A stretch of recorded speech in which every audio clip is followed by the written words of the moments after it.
The shuttle pierced through the layers of clouds, revealing a vibrant world below with blue lakes, green forests, and scattered wreckage of starships. As we descended, the planet's sun intensified, casting a fiery glow. Amidst the chatter of unfamiliar radio terms, I grumbled about the inconvenience of traveling 3 days to this remote Federation outpost for a mundane task of discussing economic development with locals. To my surprise, the pilot engaged in a discussion about the mission's significance, emphasizing the Federation's commitment to aiding underdeveloped regions. Despite his optimism, I scoffed at the idea, cynically pointing out the questionable backgrounds of the salvaging firm's employees and the unlikelihood of meaningful employment opportunities for locals.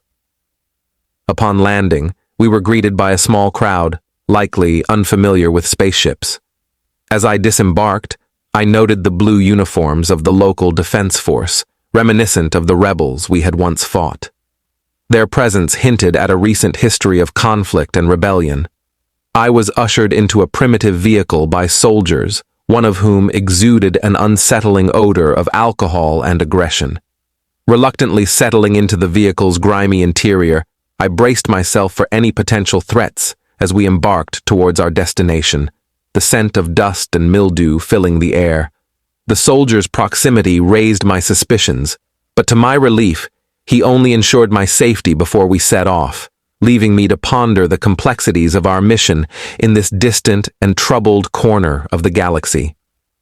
As I gazed out into the dense forest flanking the dirt road, a myriad of trees and tangled vegetation rushed past us.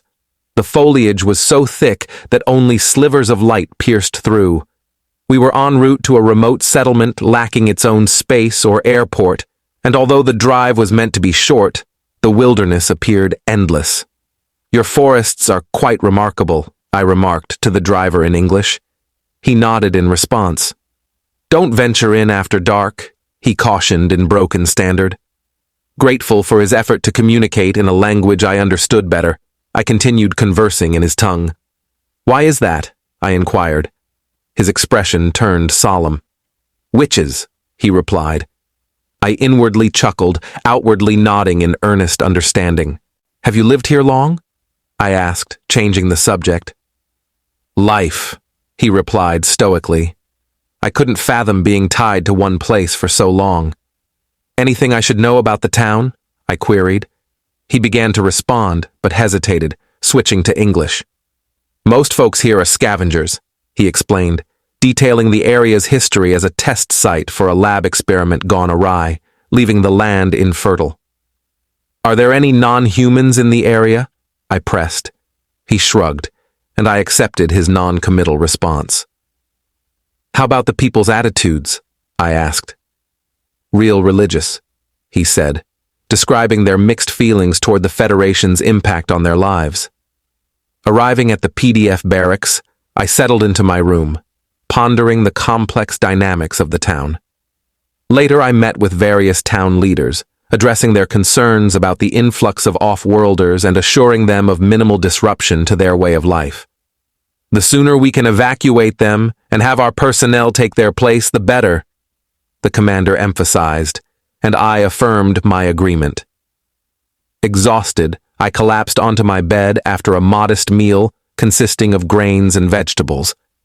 Thankfully, the natives respected my dietary preferences, refraining from insisting on meat consumption. They grasped the concept that most species across the galaxy were herbivores, save for a few exceptions like humanity, the Liran, and a handful of others. Morning arrived with a chilling dampness, the sky shrouded in a metallic gray hue while water droplets swirled in the air. The wind grew fiercer as I made my way to the wooden stage hastily erected in the town square.